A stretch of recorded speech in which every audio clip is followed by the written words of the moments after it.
really knew anything about it, I was attracted to the idea of philosophy. I thought of it as a practical subject that could make a real difference, that might have wise things to say about everyday worries, like being rejected in love, or failing in a job, or not having any friends.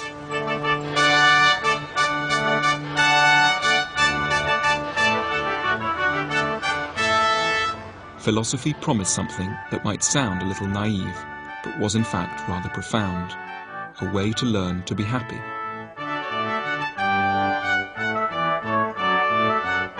And as I found out more, I discovered that there were 6 philosophers I was particularly interested in, because they had the wisest things to say about the areas of life I'd always found rather problematic.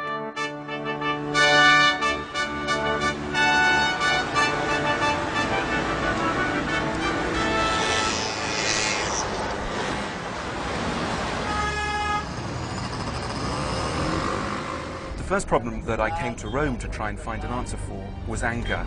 And you only have to spend a few minutes in the city to realize that anger is a massive problem.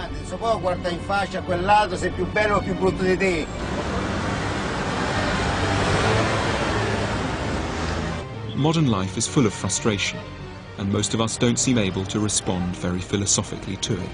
We're prone to losing our tempers. Anger seems as much a part of our lives today as bad driving and traffic jams.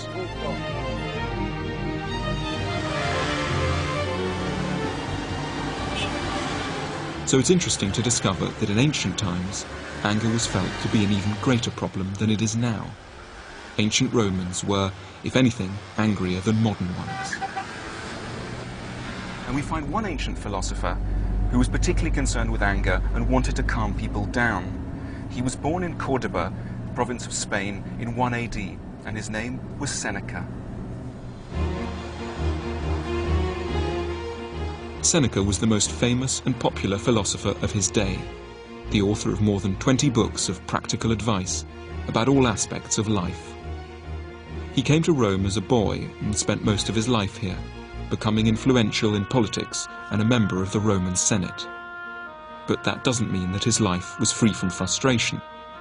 He was naturally a rather melancholy man who suffered from tuberculosis as a youth and was prone to almost suicidal bouts of depression. And he lived in very dangerous times. His political career coincided with the reign of a series of despotic, violent and unpredictable rulers. Seneca was moving in a world where he literally couldn't know what would happen to him tomorrow. The ground was unstable beneath his feet.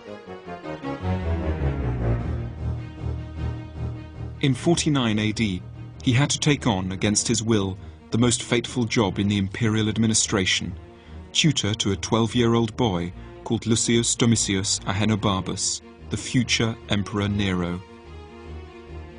It soon became clear that Nero was a murderous psychopath. Knowing he was in extreme danger, Seneca attempted to withdraw from court. Twice he offered Nero his resignation.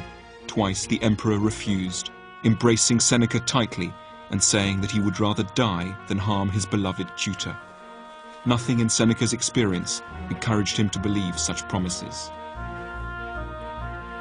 It's by wandering around the rooms here in Nero's underground palace that you begin to get a sense of just why Seneca was so worried about anger. Nero was a man who had absolute power. People were brought down to these chambers, and the most horrific mass murders went on. He would have Romans thrown to the lions, decapitated, eaten by crocodiles, and torn apart alive. Virgins were seized off the streets of Rome, were brought here, murdered. Gladiators who hadn't performed well were disemboweled and thrown to wolves, all in these underground chambers. It was because the consequences of anger were so great that Seneca was desperate to assuage them. An angry Roman emperor was not just an unpleasant sight, he was potentially a catastrophic phenomenon.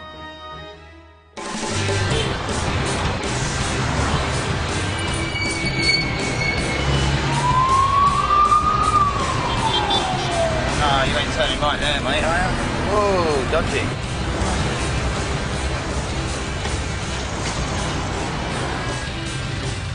Having seen so much of it at first hand, Seneca thought anger a terrible problem. He even devoted a whole book entitled On Anger to the subject. The most hideous and frenzied of all emotions, he called it. But, crucially, he refused to see it as an irrational outburst, something over which we had no control. What kind of things make you really angry? What kind of things make you angry on the road?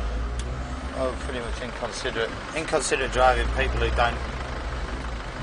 Well, they must have passed their test, otherwise they wouldn't be driving like cars. But, I mean, the way they drive doesn't say that they've got any idea about driving in England or driving on any road anywhere, surely. They veer across lanes, they just suddenly have no regard for anybody else, just pull up and park. They can't reverse, you know, they can't park. So what are your favourite insults? If someone's done something really bad on the road, what do you like to call them? With gesticulations, basically just explode for that moment in time, like just clear me air, clear me head. Have you ever got out of your car and actually hit someone? I did threaten to hit a geezer. He opened his door to put his seatbelt on. Yeah. And I just crumpled his door, but he cut my finger like that. And Wayne Allingham is a driver with a delivery company. He finds it difficult to control his temper when he's on the road. He doesn't think there's much he can do about it. Seneca would have disagreed. So he says, oh, I can call the police, see that he's going to hit me. Yeah. Worth it. Yeah. I rode myself to the hospital, put the needle through the finger, to just squirt, blood out. That sort of sobered me up a bit as well. Yeah. I was pretty angry. Oh, here we go. What's going on? Seneca thought that anger was a philosophical problem and amenable to treatment by philosophical argument. Anger arose from certain rationally held ideas about the world. Oh, mate, there's a car. What's it? That's all right. That's all right. And the problem with these ideas is that they're far too optimistic. Where are you going? Can't you see that? In Seneca's analysis, people get angry because they're too hopeful. Yeah. Come on, mate.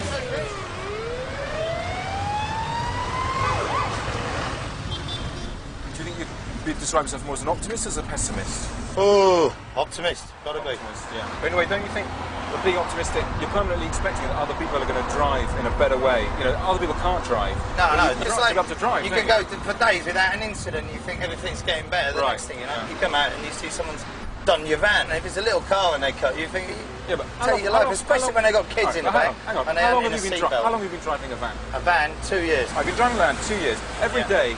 Yeah. Every day someone cuts you up, someone does something stupid, right? Yeah. And yet every time you get surprised and you get angry. In a way, it's like you're surprised that this thing has happened again. So you might be a good idea to kind of get more pessimistic about other drivers, because then you sort of calm down about their driving. Like if you told yourself, other people just can't drive. Whenever we get angry, there's an element of surprise and a sense of self-pitying injustice. What Seneca would say to Wayne is that traffic jams and bad driving are neither unfair nor surprising. They're a predictable feature of life. The person who gets angry about them simply has the wrong expectations of the world. So Seneca's first piece of advice is to be more pessimistic, to adjust our view of the world so as to be less surprised when reversals occur. And he urges us to bear something else in mind too. If we can accept that there's often nothing we can do about our frustrations, we'll be less likely to lose our rag when we encounter them. Your indicator's on, mate. Your indicator.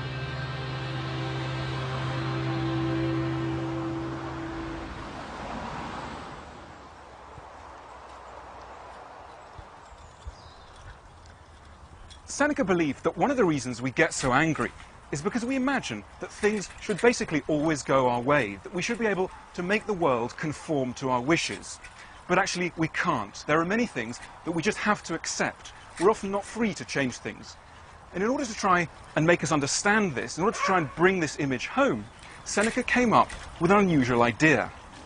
He said that all of us are essentially rather like dogs, tied to the back of a moving chariot. Now, the leash is just about long enough to give us some freedom, but it isn't long enough to allow us to move wherever we want. Now, the dog quickly realizes that in order to maximize its chances of happiness, it should at times follow the chariot, or in this case the bicycle if the budget was limited. So it's far better essentially to follow in a direction where you don't want to go than to kick against something that you can't change. Because then you'll end up not only going where you don't want to go, but also being strangled. But we do have one advantage over animals. We have reason and dogs don't. And this reason gives us a key advantage. It means that we can realise what we can change and what we can't. We may be unable to alter certain events, but we can always change our attitude towards those events. And it's this ability that Seneca believed gave us our distinctive form of freedom. Come on, Flora, necessity commands you to come this way. Come on, come on. But Seneca isn't just useful for times when we're feeling furious. His philosophy offers us a way to stay calm and collected, whatever life may throw at us. You get a sense of the life Seneca would have led when you wander around the ancient Roman town of Pompeii. He was a rich man, and you might be tempted to imagine that he and his patrician contemporaries enjoyed an easy, untroubled existence. But read Seneca, and you realize how wrong that is. In the midst of luxury, the Roman rich was seething with fury. Seneca came to an interesting analysis of anger from looking at the people around him. He moved in the wealthiest circles in imperial Rome. Many of his friends had large villas in the countryside. They would have had retinues of slaves to prepare the food. There would have been long banquets lasting into the night. Guests would have been seated on gilded couches.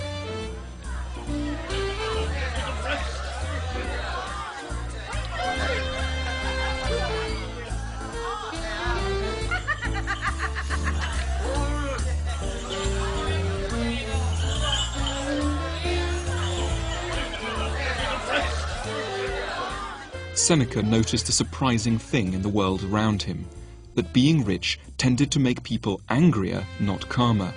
As he put it, prosperity fosters bad tempers. Seneca knew of a man called Vedius Pollio, a high imperial official who once hosted a party. And he had a slave who was carrying a tray of crystal glasses, and this unfortunate slave happened to trip on a piece of marble and dropped the tray of crystal glasses all over the floor. They shattered, and this so angered Vedius Pollio that he ordered the slave to be thrown alive into a pool of lampreys and consumed by these fierce creatures.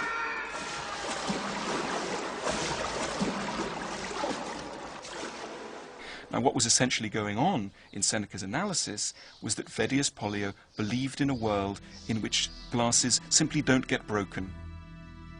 Seneca thought that the problem with rich people like Vedius was that their expectations were absurdly high.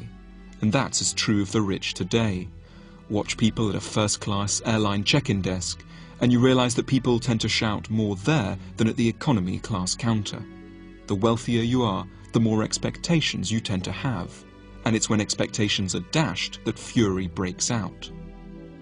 The rich believe their money will insulate them from setbacks and frustrations, and that's one of the absurdest expectations of all.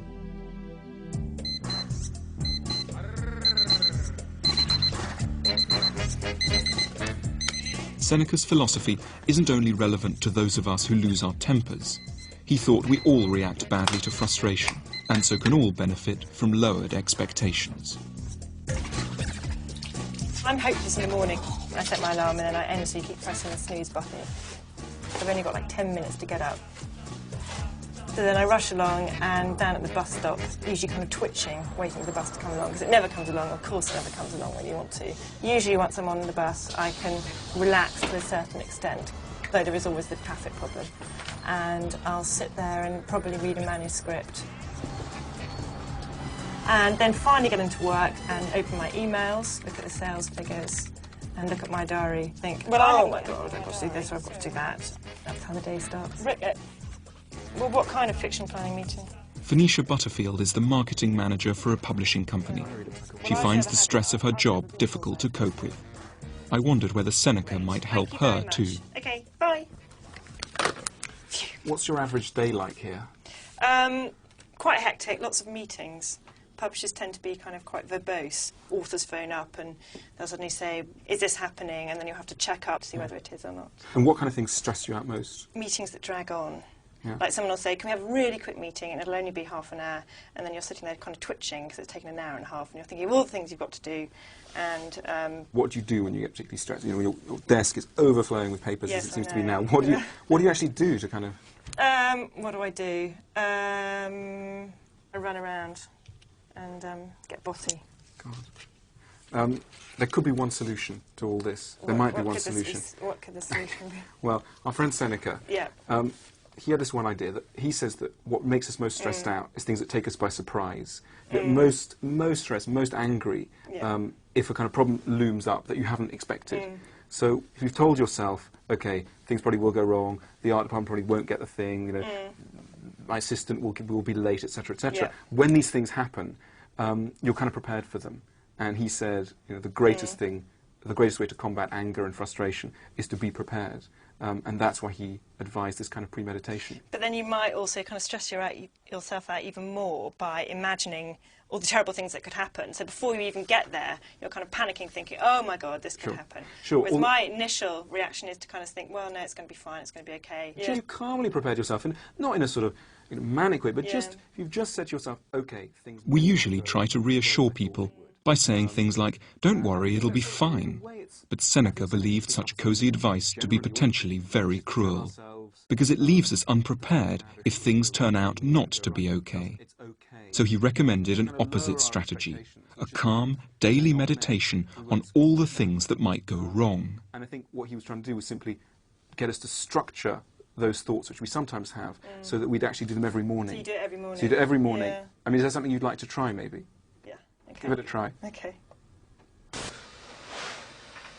Well, I'm going to be late for work because I'll get to the bus stop and I'll wait a long time for the bus and it'll finally come. And then what will happen is that the bus driver will be in a bit of a hurry, so he'll slam the brakes down and he'll probably crash into somebody. And so then I'll be late for work, and then I'll be late for a meeting, which starts at 9. And I'll walk in and 20 people will kind of turn around and go. As I kind of predicted, the bus didn't have a crash, but it was really, really late, so I was late and everyone did kind of go. But luckily everyone wasn't too depressed and I didn't get any more work out of it. I've got a doctor's appointment, just a check-up, but they'll probably say that I've got terminal brain cancer or something like that. Hi, I'm a bit late because I overslept, which is really annoying because I was planning to get in early and write a presentation for an author, so that's kind of scuppered that plan. I've got a cold, so it'll probably develop into pneumonia or something. And I've got a meeting with UIP, which is a film distributor, about a film tie-in that we're doing. And they'll probably demand loads of money from us, which we don't have, and we'll end up having an argument. Well, I thought I'd kind of sum up my week of being deeply pessimistic every day. I think, in a way, it can be useful. It probably makes you prepare a bit more and realise that you're rushing around a little too much and everything's a little bit too last minute. And it makes you be aware, probably, of the things that you can affect in your life and the things that you can't. And the things that you can't affect, like the bus, or like other people not doing their jobs, or other people screwing up, or not delivering on time. It makes you perhaps more philosophical about those kind of things.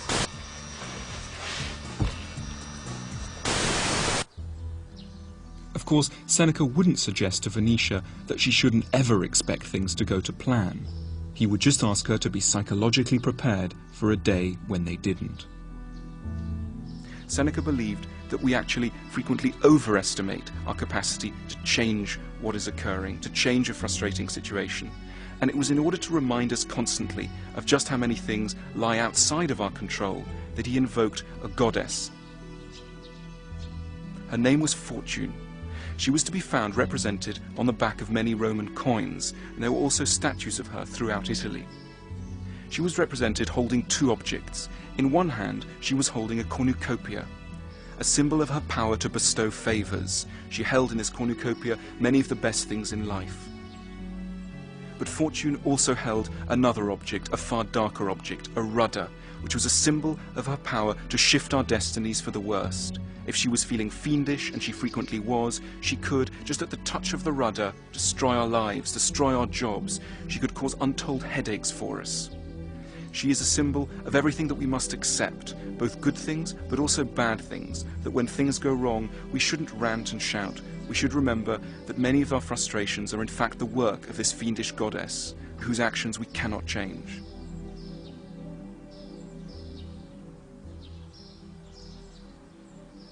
Most of the inhabitants of Pompeii, a small town on the foothills of Mount Vesuvius, believed themselves to be the masters of their own destiny. But there's perhaps no starker reminder of what lies outside our control than the forces of nature. At midday on August 13th, AD 79, they were to discover that fortune had plans of her own for them.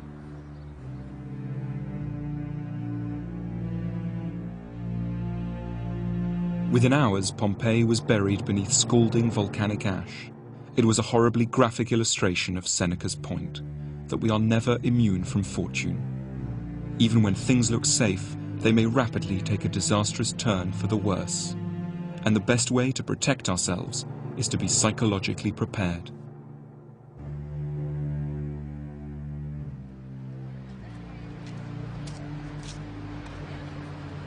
We tend to think that the most important thing about philosophers is the books they've written, that this is where all the consolation and wisdom must lie.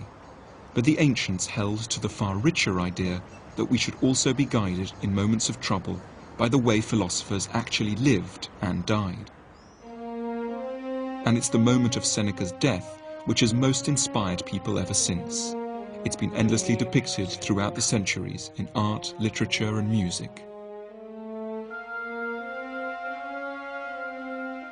In April 65 AD, there was a conspiracy against the Emperor Nero in which Seneca was implicated, though he was probably innocent. Nero sent a centurion to Seneca's villa to command him to kill himself immediately. When his family and friends heard the news, they broke down in tears.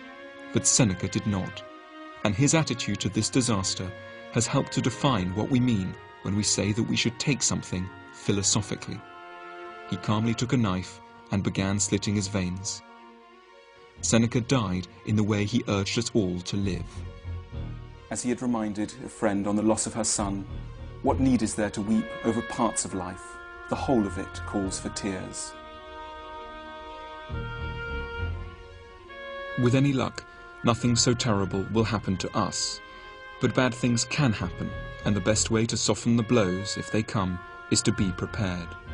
Anger and frustration are essentially irrational responses to setbacks, and the only rational strategy is to stay calm about the fact that things do go wrong. That way will be, in the truest and best sense of the word, philosophical.